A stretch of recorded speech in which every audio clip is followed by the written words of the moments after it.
Seja muito bem-vindo ao 2 Dedos de Teologia. Eu sou Iago Martins, você está no meu escritório e no vídeo de hoje a gente vai falar sobre batismo. É certo batizar crianças ou o ideal é batizar apenas adultos? Presbiterianos batizam crianças, católicos batizam crianças. Existe uma longa tradição de cristãos ao longo da história do mundo que batizam os seus bebês. Batistas, por outro lado, batizam apenas adultos. Ora, o batismo está atrelado à ideia de confissão de fé, ou o batismo fala de famílias da aliança. Como é que isso tudo funciona? É um debate muito intrincado, cheio de nuances, e a gente não pretende resolver isso nesse vídeo. Esse vídeo não é uma resposta final, mas é o início de um debate que eu quero trazer nesse 2 Dedos de Teologia Old School, onde a gente pega um tema e destrincha teologicamente aqui no nosso canal. Eu demorei muito para falar de batismo aqui no 2 Dedos de Teologia por alguns motivos. Primeiro, eu achei que ia comprar algumas brigas que não valiam a pena. Geralmente, falar de batismo gera muita ira, muita raiva, muitos ódios nas redes sociais. Eu via tanto debate sobre batismo acabar em baixaria que eu absolutamente me eximi de participar desse tipo de debate. Mas chegou uma hora que, sei lá, acho que vale a pena tentar discutir a respeito disso e esperar que o debate a esse respeito seja respeitoso e ainda assim animado. Que a gente consiga conversar dentro de tradições religiosas distintas com um senso claro de amor e de unidade cristã. Eu também demorei muito para falar de batismo porque existiam vias para lidar com o assunto que eu sempre ficava em dúvida de sobre como apresentar na internet. O debate acerca do batismo está relacionado a textos bíblicos, a como interpretar vários textos da escritura, quais são os versículos base, das ideias e tudo mais. Só que o debate geralmente não é sobre versículos, não é sobre interpretação e exegese. Geralmente é um debate sobre hermenêutica. É sobre como ler textos bíblicos a partir de um referencial hermenêutico maior. Ou seja, ler versículos bíblicos a partir de aliancismo ou não, a partir de uma visão muito contínua entre o Antigo e o Novo Testamento ou não. E isso sempre foi complicado pra mim, porque pra lidar com esse assunto eu tinha que lidar com uma série de vários outros assuntos e eu nunca soube bem como lidar com isso de forma responsável no YouTube. O que foi que a gente fez então? A gente publicou alguns livros que eu tenho certeza que vão ser úteis. Eu participei da publicação do Dispensacionalismo Progressivo, do Darrell Bock, que saiu pela editora Concílio, que representa a visão dispensacionalista progressiva. A gente publicou pelo 2 Dedos de Teologia a obra Aliancismo Progressivo, que eu acho que é uma visão bem mais madura dentro das escolas aliancistas. E a gente publicou o Credobatismo, o Sinal da Nova Aliança em Cristo, também pela 2 Dedos de Teologia, editado pelo Wright e pelo Schneider, que eu acredito que é o melhor livro que nós temos acerca de batismo de uma perspectiva batista. Então, se você deseja se aprofundar nesse debate, eu indico que você compre esses 3 livros, com um foco óbvio no livro que trata diretamente do assunto do batismo. Então, tendo feito isso e saindo pela 2 Dedos de Teologia esse livro, eu me sinto um pouco mais à vontade para lidar com esse tema de forma um pouco mais superficial. Você tá vendo o tamanho do vídeo, você deve ter ficado meio assustado. Como assim superficial? Um vídeo tão longo? Mas você vai entender. Pra gente discutir a questão do batismo, a gente tem que fazer isso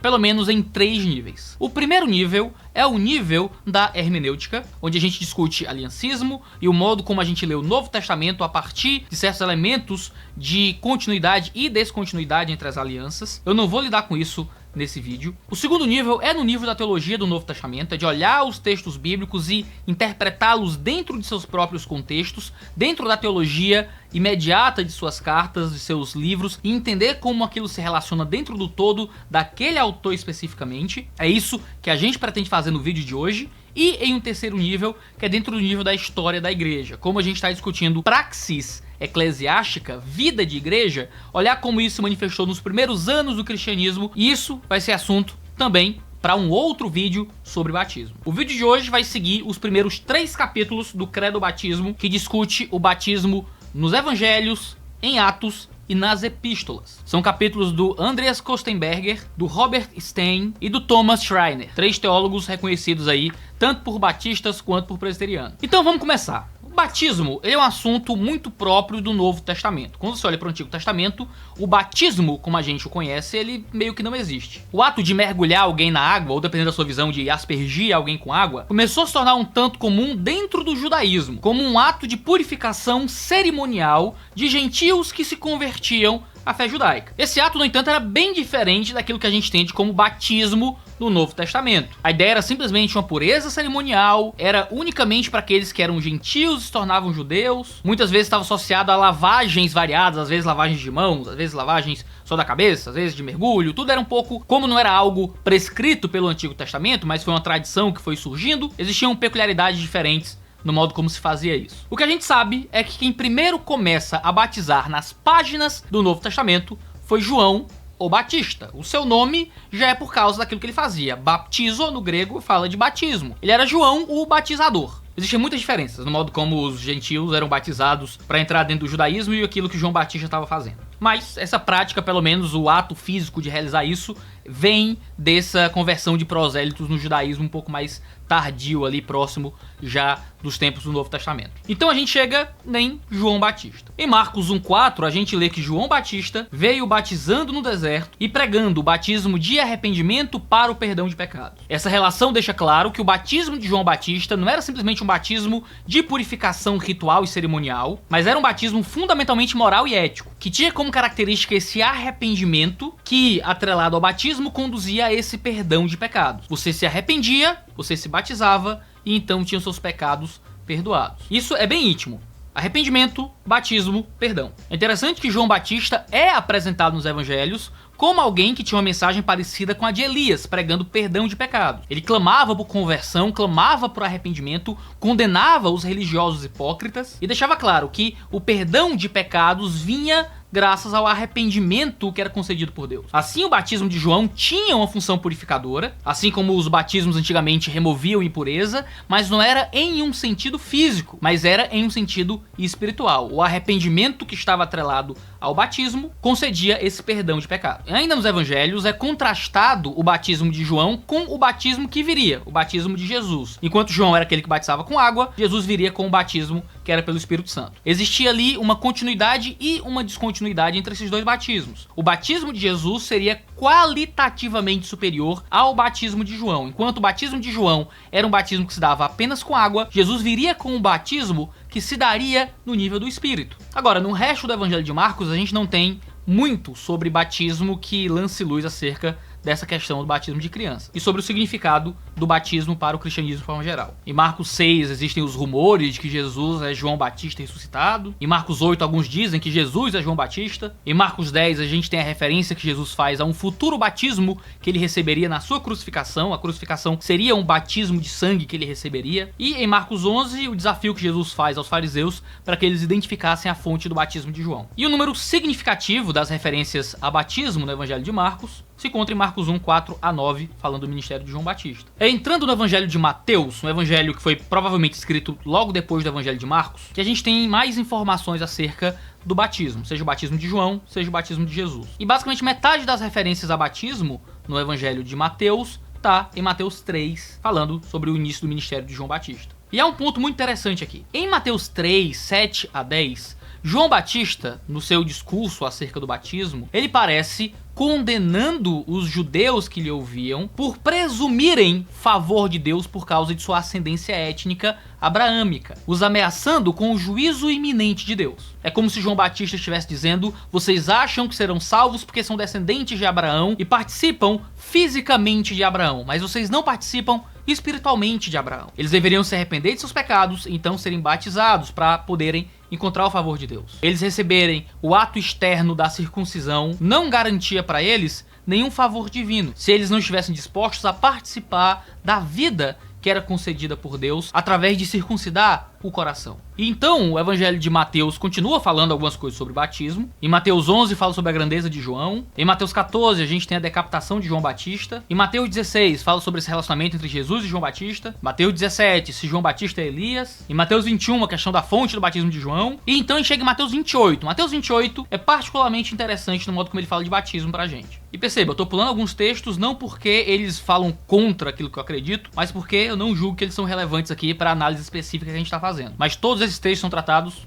nesse livro aqui. Em Mateus 28, a gente tem o famoso texto da Grande Comissão. Ide, fazei discípulos de todas as nações, batizando-os em nome do Pai, do Filho e do Espírito Santo, ensinando-os a guardar todas as coisas que vos tenho ordenado. Há muita coisa sobre batismo interessante nesse texto, ser em nome do Pai, em nome do Filho, em nome do Espírito Santo, mas chama a atenção a gramática do texto. A gente tem um verbo anteposto ao verbo principal, ir, né, ide, fazei discípulos, então a gente tem dois particípios pós-postos ao verbo principal, batizar e ensinar. Geralmente esses verbos no particípio vêm para explicar, desenvolver, aplicar aquilo que foi colocado na ordem principal. Um discípulo não seria feito de outra forma. É através de batizar, essa entrada na vida da fé, e então, do ensino, essa permanência na vida da fé. Esse amadurecimento, essa instrução na obediência. Isso é particularmente interessante porque o mandamento de Jesus acerca de batizar e ensinar a fim de fazer discípulos pressupõe com clareza que os recebedores do batismo seriam também pessoas instruídas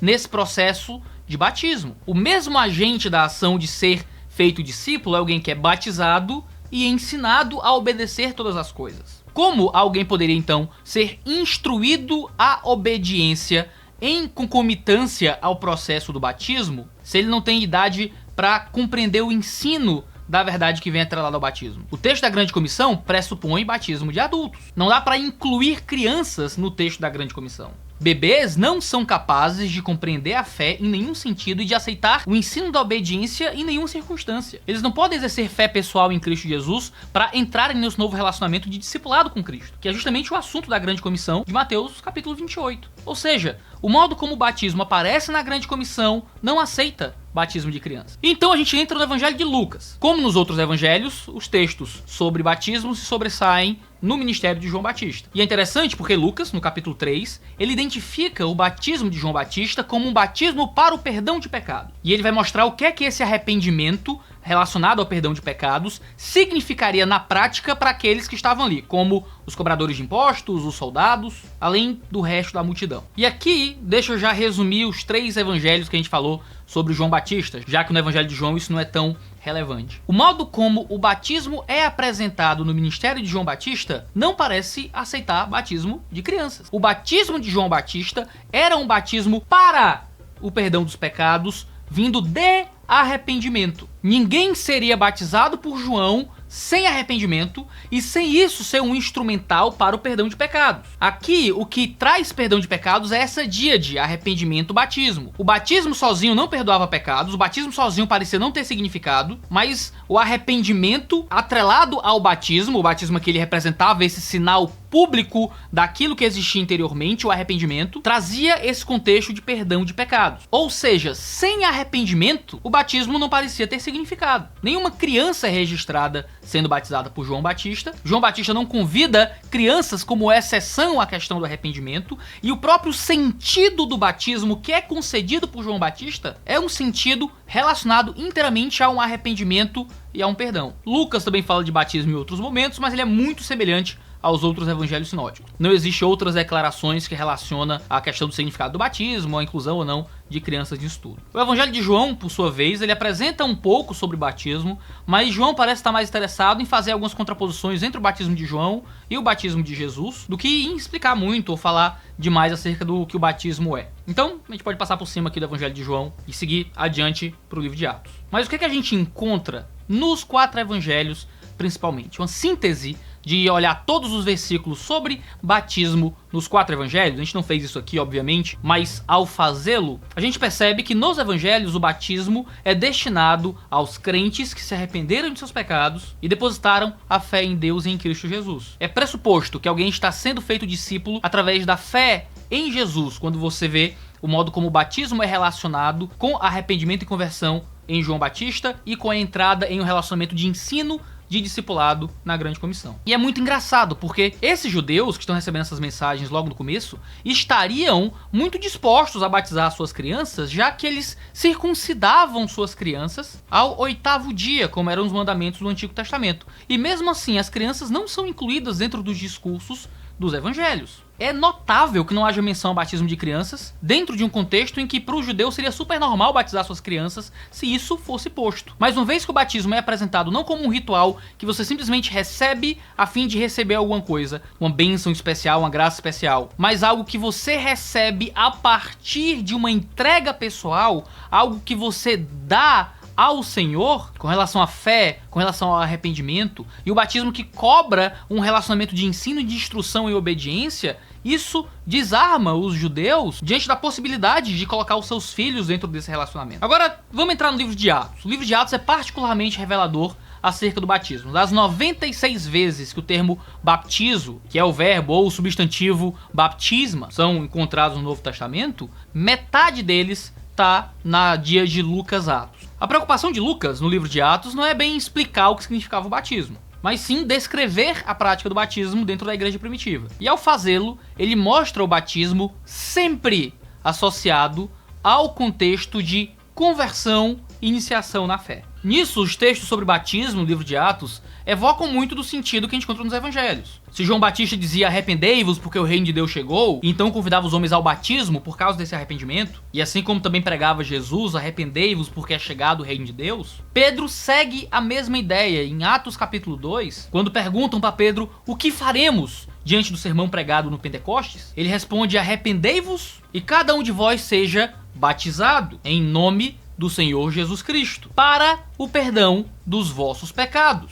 e recebereis o dom do Espírito Santo. Aqui, arrependimento, batismo e perdão são intimamente relacionados novamente. Outra passagem onde arrependimento e batismo estão intimamente relacionados é em Atos 11. Pedro informa à igreja em Jerusalém que o dom do Espírito Santo havia chegado a Cornélio e à sua casa, e que então ele os batizou. A igreja em Jerusalém então concluiu que Deus os havia concedido arrependimento. Ou seja, o fato de Cornélio e sua casa ter sido batizados era representativo de Cornélio e sua casa terem se arrependido de seus pecados, porque batismo e arrependimento estavam intimamente relacionados. A casa batizada era uma casa arrependida. Em Atos 19, a gente tem algo muito próximo disso, onde eles citam o batismo de arrependimento de João, e que ao ouvirem a mensagem do evangelho foram batizados, o que novamente relaciona batismo e arrependimento. Agora, no livro de Atos, não apenas batismo e arrependimento estavam intimamente relacionados, mas também batismo e fé. Em Atos 8, 12 e 13, aqueles que tiveram fé foram então batizados. A partir do verso 35, ainda em Atos 8, tem o famoso caso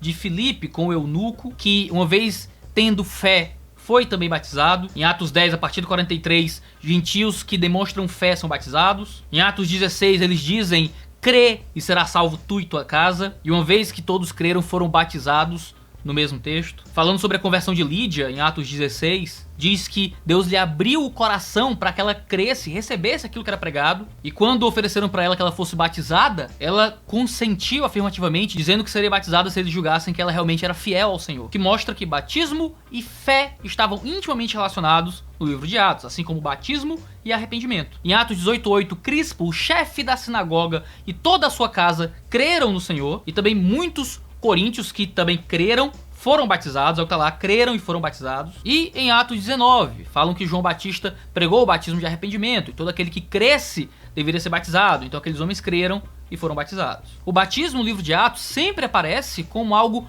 posterior à proclamação verbal do evangelho, a receber e acolher a palavra, a ouvir tudo o que Deus ordenou, a ter o coração aberto, a ser fiel. Todos esses termos pressupõem a presença de fé. Até nos textos que falam de batismo de famílias, de casas sendo batizadas, o texto sempre fala da casa inteira crendo. O carcereiro e toda a sua família creram, por isso foram batizados. Barnabé e toda a sua casa creu, por isso foram batizados. E não crianças sendo batizadas por causa da fé de seus pais. Todos os que são batizados, no caso de Cornélio, por exemplo, são descritos como pessoas que ouviram a palavra, que receberam o Espírito Santo, que falaram em línguas, como no Pentecostes, que como crentes se arrependeram. Não é possível excluir da descrição daqueles que foram batizados as outras descrições que Lucas traz acerca dessas pessoas, a fim de tentar incluir bebês aqui. Como bebês poderiam falar em línguas, crer e se arrepender? O caso de Lídia e de Crispo, que foram batizados também, eles e toda a casa, são descrições muito rápidas, curtas, de uma linha. Não dá pra você construir muita teologia em cima de uma frase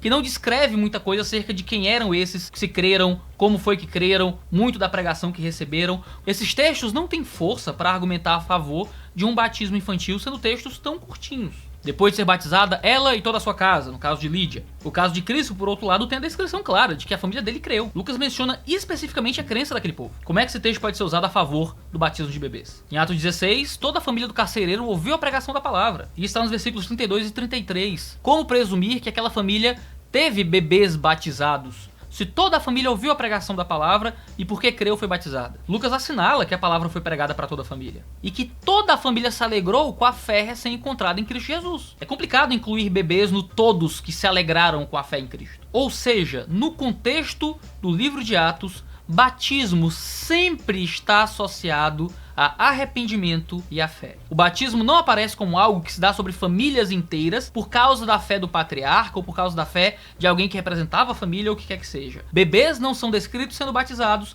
e você não pode presumir que bebês que não creram foram batizados em batismos domésticos, uma vez que as descrições incluem majoritariamente toda a casa crendo, ouvindo a palavra, recebendo o Espírito Santo, se alegrando, sendo instruída e tudo mais. A linguagem do livro de Atos é uma linguagem que faz com que o batismo seja um simbolismo da fé e do arrependimento que foram concedidos no coração e então manifestos publicamente nesse ato batismal, o que excluiria a entrada de bebês no rito do batismo. Agora, são nas epístolas que a gente tem a coisa descrita de forma um pouco mais clara. Se nos evangelhos e em Atos o que nós temos é a descrição de batismos e algumas ordens próximas ao que o batismo significa, ainda que isso nos lance alguma luz acerca do que o batismo é e do que nós devemos esperar sobre o batismo, é nas epístolas que a gente encontra descrições mais claras sobre o que é o batismo. E por mais que o Thomas Schneider cite no livro todos os versículos nas epístolas que falam sobre o batismo, até alguns que não têm relevância direta para o que a gente está discutindo aqui, eu vou focar nos versículos que falam diretamente sobre o que é o batismo relacionado à questão do batismo de criança. Eu tô repetindo isso de vez em quando para você saber que eu não tô ignorando alguns versículos porque eu não os conheço ou de forma portanto arbitrária. Eu tô selecionando os versículos que são mais relevantes para o nosso debate aqui e para você saber que se você quiser um tratamento de todos os textos, você vai ter que comprar um livro porque o livro é o lugar apropriado para isso, não um vídeo no YouTube. Não em um tema tão complexo e tão abundante de passagens como é o assunto do batismo. O único autor não paulino que fala sobre batismo é Pedro, dentro do tema que a gente está desenvolvendo aqui. E em 1 Pedro 3:21, ele diz o seguinte: o batismo que corresponde a isso agora também salva vocês, não sendo a remoção das impurezas do corpo, mas o apelo por uma boa consciência para com Deus. Pedro desenvolve um pouco sobre o que é o batismo ao falar a respeito dele, dizendo que o batismo salva. O batismo vem para nos salvar. E aqui você começa a pensar se o batismo traz salvação. Mas Pedro deixa claro que o batismo não salva por aquilo que ele é como rito, mas salva por aquilo ao qual ele está atrelado. Não sendo a remoção das impurezas do corpo, ele diz. Ou seja, esse banho, esse molhar de água, não te salva porque lava teu corpo. Não é por aquilo que o batismo é externamente, da água te molhando, te lavando, te limpando, mas porque o batismo é um apelo para uma boa consciência para com Deus, por meio da ressurreição de Jesus Cristo. Ou seja, o batismo salva, não pela água que te molha, mas salva porque o batismo está relacionado a esse apelo de uma boa consciência para com Deus por meio da obra perfeita de Cristo Jesus. Somos salvos através do batismo porque o batismo está relacionado a essa boa consciência com Deus. Ou seja, o batismo tem a sua eficácia quando ele está relacionado a uma consciência purificada, uma consciência que fez as pazes com Deus. Isso pode ser descrito em termos de arrependimento e fé, já que ele está falando diretamente da obra de ressurreição em Cristo Jesus. Ou seja, como o batismo pode ter significado se não existir esse apelo a uma boa consciência? Bebês não podem ser apelados a terem uma boa consciência com Deus. Infantes não podem apelar a Deus por uma boa consciência, ou não podem se comprometer a Deus com uma boa consciência. São as duas traduções possíveis aqui. 1 Pedro não se encaixa com a noção de batismo infantil, porque o batismo tem o seu significado quando atrelado a uma boa consciência para com Deus. Mas agora, Paulo é quem melhor desenvolve o assunto do batismo. Claro, ele é quem mais escreve em todo o Novo Testamento. O primeiro texto é Romanos 6, 3-4. Ou será que vocês ignoram que todos nós que fomos batizados em Cristo Jesus, fomos batizados na sua morte? Fomos sepultados com ele na morte pelo batismo, para que como Cristo foi ressuscitado dentre os mortos pela glória do Pai, assim também nós andemos em novidade de vida. Veja, o batismo aqui, para Paulo, está atrelado a andar em uma novidade de vida. O batismo está então relacionado à morte de Jesus, à ressurreição de Jesus. Ao sermos batizados em Jesus, somos batizados na sua morte e na sua ressurreição, para que assim como Jesus foi ressuscitado, nós andemos nessa novidade de vida. O modo como Paulo se refere ao batismo aqui é em termos de transformação do comportamento, que está atrelado à fé e arrependimento das nossas obras mortas. Ao participarmos dessa morte e ressurreição de Jesus que é simbolizado no batismo, a gente tem que andar em uma vida nova, o que não parece incluir infantes. Já em Efésios capítulo 4, Paulo fala do batismo em termos de fé também. Ele diz que há um só Senhor, uma só fé, um só batismo, deixando claro que o batismo está associado a essa unidade de fé no Senhor. Unidade essa das quais bebês não estão participando, a partir do momento em que eles não manifestam essa fé no único Senhor através do único batismo. O batismo está relacionado a esse ritual de iniciação a todos aqueles que entram nessa unidade da Igreja de Cristo através dessa única fé. Colossenses 2, 11 e 12 é um texto extremamente central para essa discussão, porque é um texto comumente mal compreendido por pessoas que defendem o pé do batismo. E sim, excelentes teólogos têm feito seus comentários acerca disso. Eu estou apresentando aqui o que seria a leitura batista do texto, com respeito a todos aqueles que leem o texto de uma forma presbiteriana ou a partir de uma perspectiva diferente. Colossenses 2, 11 a 12 diz assim: nele também vocês foram circuncidados, não com uma circuncisão feita por mãos humanas, mas pela remoção do corpo da carne, que é a circuncisão de Cristo, tendo sido sepultados juntamente com ele no batismo, no qual vocês também foram ressuscitados por meio da fé no poder de Deus que o ressuscitou dentre os mortos. Alguns leem esse texto e encontram um relacionamento entre batismo e circuncisão, como se o batismo fosse a circuncisão no Novo Testamento. E assim como circuncidavam crianças, a gente deveria batizar crianças. Mas é isso que o texto está dizendo? Não, porque, primeiro, a circuncisão que os cristãos recebem nesse texto é uma circuncisão que não é feita por mãos humanas. E o batismo é feito por mãos humanas. Uma pessoa vem e lhe mergulha na água. Homens sempre participaram do processo de batismo. Essa circuncisão que esses cristãos receberam foi algo que Deus fez, não algo que eles receberam de outra pessoa, como seria o caso também do batismo. Nele, vocês também foram circuncidados, não com circuncisão feita por mãos humanas, mas pela remoção do corpo da carne. Ou seja, essa circuncisão vem pela remoção do corpo da carne. Assim como no Antigo Testamento havia uma carne que era arrancada do prepúcio, agora existe uma remoção de carne, mas que não é feita por homens, mas feita por Deus. Essa é a chamada circuncisão de Cristo. E quando é que isso acontece? Ele diz: tendo sido sepultados juntamente com ele, no batismo, no qual, nesse batismo, vocês também foram ressuscitados por meio da fé no poder de Deus que o ressuscitou dentre os mortos. Essa circuncisão, então, não é o batismo em si. Essa circuncisão é o que o batismo simboliza e representa. Essa morte e essa ressurreição em Cristo Jesus, que remove de nós aquilo que é puramente carnal e nos traz para perto de Deus através de uma purificação que vem dele. A circuncisão de Cristo está na sua morte e na sua ressurreição, simbolizados no batismo, e não no puro ato de batismo sem esse relacionamento com sua morte e sua ressurreição. A obra de Cristo colocada em nós, entregue a nós, é que é a circuncisão do cristão. É a circuncisão do coração. Paulo não está fazendo uma relação entre circuncisão física e batismo, mas entre a circuncisão espiritual e o batismo. O antecedente tipológico do batismo não é a circuncisão da carne, mas é justamente a circuncisão do coração. Sermos circuncidados no nosso interior é que está associado ao batismo, e não o simples fato de arrancarmos o prepúcio no Antigo Testamento. Ou seja, o modo como esse texto geralmente é interpretado de uma perspectiva pedo-batista, com novamente todo o respeito aos irmãos pedo-batistas, que são irmãos fiéis, muitos são melhores teólogos do que eu, mas o modo como eles interpretam esse texto não me parece coerente com aquilo que é posto no texto. Principalmente quando o texto deixa claro que a circuncisão que nós recebemos, a circuncisão de Cristo, não é uma circuncisão feita por mão. Ou seja, não existe participação humana nessa circuncisão, como existe no batismo. E a relação é entre morte e ressurreição em Cristo Jesus, aplicada em nós e simbolizado no batismo. Usar esse texto para dizer que porque crianças eram circuncidadas, crianças devem ser batizadas, não parece representar corretamente o texto. Esse texto, pelo contrário, parece representar outra coisa. Quem deve ser batizado é aquele que recebeu dessa aplicação da redenção na morte e na ressurreição de Cristo Jesus. O que acontece com quem pode se arrepender e crer, e não com bebês. E isso é particularmente interessante. Se Paulo tivesse adotado a interpretação comum em círculos pedobatistas, por que é que Paulo passa tanto tempo dizendo que o crente não deveria se circuncidar? Isso aparece em vários momentos no Novo Testamento, principalmente no livro de Gálatas. Você tem todo um debate sobre circuncisão em Atos capítulo 15. E isso poderia ser resolvido com: gente, a circuncisão do Novo Testamento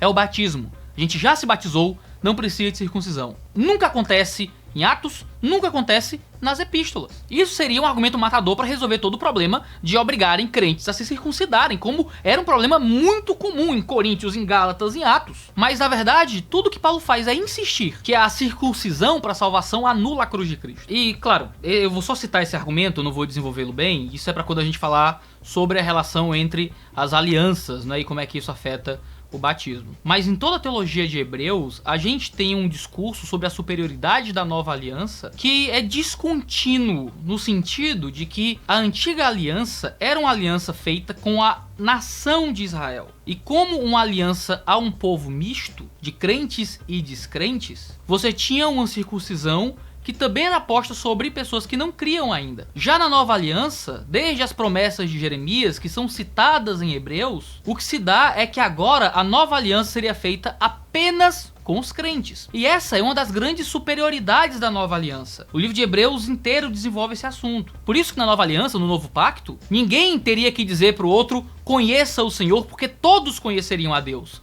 O que é diferente do antigo pacto, em que a aliança nacional incluía os crentes e os descrentes da nação. Havia um Israel étnico e um Israel espiritual. O Israel espiritual recebeu as bênçãos da aliança. O Israel étnico, parte da aliança, não recebeu das bênçãos da aliança, porque não creu nessa aliança. No Novo Testamento, você não tem uma comunidade mista. O que você tem é uma aliança feita apenas com crentes. Isso excluiria a participação de descrentes em qualquer símbolo da aliança. Se o batismo fosse um selo da aliança, um selo como era no Antigo Testamento a circuncisão, ainda assim, na nova aliança, você não teria esse selo posto sobre descrentes, sobre quem ainda não creu. Por isso que existem muitos batistas reformados, batistas aliancistas, batistas que possuem uma visão extremamente contínua entre Antigo e Novo Testamento, muito mais contínua do que eu estou disposto a aceitar, e ainda assim não aceitam batismo de crianças. Isso é bem desenvolvido no artigo do Wellum, que é o maior artigo do nosso livro, que se propõe a apresentar uma visão reformada do credo batismo. Mas isso, como eu falei, tem que ser melhor explicado quando a gente for falar sobre essa relação entre as alianças. Mas eu não sei onde é que isso vem, então deixa eu ao menos citar esse argumento aqui para deixar ele pontuado. Claro, existem algumas passagens nas epístolas que são usadas como prova do pé do batismo ou como evidência do pé do batismo por alguns irmãos pedobatistas. 1 Coríntios 7, por exemplo, é um deles, quando fala que o cônjuge descrente é santificado pela esposa crente. E ele vai dizer, no verso 14, que os filhos são santificados por meio de um pai crente. Mas isso não parece falar diretamente sobre batismo, uma vez que ele fala também do cônjuge. Quer dizer que a esposa deve ser batizada porque o marido creu, ou o marido deve ser batizado porque a esposa creu? O cônjuge incrédulo deve ser batizado quando o cônjuge crê? Como é que funciona isso? O verso 16 deixa claro que ele não estava falando dessa santificação como algo de salvação. Parece muito mais que Paulo está argumentando contra a ideia de que você ficaria sujo por ter um marido descrente. Esse é todo o argumento de 1 Coríntios 7, é o argumento sobre casamento. Parece que os coríntios estavam argumentando que o marido crente deveria abandonar a esposa descrente, ou a esposa crente deveria abandonar o marido crente, porque eles estariam se sujando, se contaminando pelo pecado do marido. E Paulo vai argumentar que não, ao invés de você se sujar com o pecado dele, na verdade você o santifica. Isso pode estar atrelado a algo muito mais prático. Ao invés de você ser participante das obras das trevas, você pode trazê-lo para as obras da luz. Seja qual for a interpretação ali de 1 Coríntios 7, não parece ser um texto que realmente apresenta uma visão sobre batismo de crianças. Outro texto que é comumente usado é 1 Coríntios capítulo 10, verso 2, que fala que todos em Moisés foram batizados, tanto na nuvem quanto no mar. O argumento é que, tá vendo? Paulo tá fazendo analogia com batismo no Antigo Testamento, e ali foram batizados crianças também que passaram ali no Mar Vermelho. Todos que passaram lá foram batizados. Todos estavam debaixo da nuvem. Então veja, crianças foram batizadas no Antigo Testamento. Mas de novo, é muito complicado usar esse texto para dizer isso, porque Paulo está fazendo uma analogia com o acontecimento do Antigo Testamento, a fim de criar uma aplicação para o Novo Testamento. Paulo está argumentando contra a apostasia, pessoas que largam o caminho da fé. E ele faz uma parábola com a experiência de Israel. Vocês que foram batizados, não achem que isso vai manter vocês na fé para sempre, não. Olha lá, no Antigo Testamento, os caras saíram do Mar Vermelho, ele vai usar a analogia do batismo, foram batizados passando ali pelo Mar Vermelho, sendo libertados do Egito, porque para os judeus sair do Egito era a grande analogia da redenção para eles, nessa caminhada para a Terra Prometida. No deserto eles estavam debaixo da nuvem do Senhor e ainda assim não entraram na Terra Prometida. Vocês que são batizados, vocês que estão no caminho da igreja, se vocês não forem fiéis, vocês também não entrarão na terra prometida, vocês também não serão salvos. Paulo está fazendo uma analogia entre batismo e passar pelo Mar Vermelho. Batismo está debaixo da nuvem no deserto, porque essa era a experiência máxima do símbolo da redenção do Antigo Testamento, do povo saindo da escravidão do Egito, rumo à terra sagrada de Canaã. E Paulo faz analogia disso com o batismo. Vocês foram batizados, mas se vocês não permanecerem, vocês também vão perecer como eles pereceram. Nesse sentido de analogia, Paulo não está preocupado se tinha criança, se não tinha criança no meio, se tinha bebê de colo, se tinha animal, que animal foi batizado também, porque passaram um monte de boi com eles ali até o deserto. O boi foi batizado, tu tem que batizar boi também? Não é isso. Paulo está criando uma analogia. E, novamente, essa analogia ser esticada para dizer que crianças podem entrar no batismo é um pouco demais. Outro texto que comumente é usado é o texto de Romanos 4:11, quando Paulo fala que a circuncisão de Abraão era um selo da justiça pela fé. É muito comum que pedobatistas usem esse texto para argumentar a favor do batismo de crianças. O que se argumenta é que o batismo é um selo para a obra de Deus e que o batismo aplicado na infância seria um selo da obra prometida por Deus. Paulo não está argumentando que a circuncisão, de forma geral, é um selo. O que Paulo está fazendo é argumentar que a circuncisão não é necessária para a salvação, uma vez que Abraão creu e isso lhe foi creditado como justiça, antes dele ser circuncidado, já que Abraão creu em Gênesis 15 e foi circuncidado em Gênesis 17. Ou seja, a circuncisão em Romanos 4 é um selo, uma retificação, uma autentificação de uma fé e retidão que Abraão já possuía. Ou seja, se esse texto fosse entrar aqui para um debate sobre batismo, o que a gente teria seria mais um argumento a favor do batismo de adultos, contra o batismo infantil, já que a circuncisão aparece aqui dentro do argumento de Romanos 4 como um selo de uma fé que Abraão já tinha. Não era o selo de uma fé que viria, não era o selo de uma fé posterior, mas a circuncisão veio para confirmar o que Abraão já possuía. E Abraão, como o iniciador da circuncisão, Abraão é alguém que creu antes de se circuncidar. O argumento de Paulo é que a circuncisão era serva da crença e que deveria apontar para essa fé. Ou seja, o argumento de Paulo aqui é sobre Abraão especificamente e não sobre toda a circuncisão ou sobre o que a circuncisão significava de forma geral. Não parece ser um debate coerente, não parece ser um texto forte para argumentar a favor do batismo de bebês. Bem, esse é um debate extremamente longo e extremamente espinhoso. Essa é minha posição como batista. Existem excelentes teólogos presbiterianos, excelentes teólogos de outras confissões que possuem leituras diferentes. Eu lhe indico que você assista vídeos de outros teólogos, leia livros de outros personagens aí da literatura brasileira ou internacional que defende outras posições. O que eu queria aqui era apresentar para você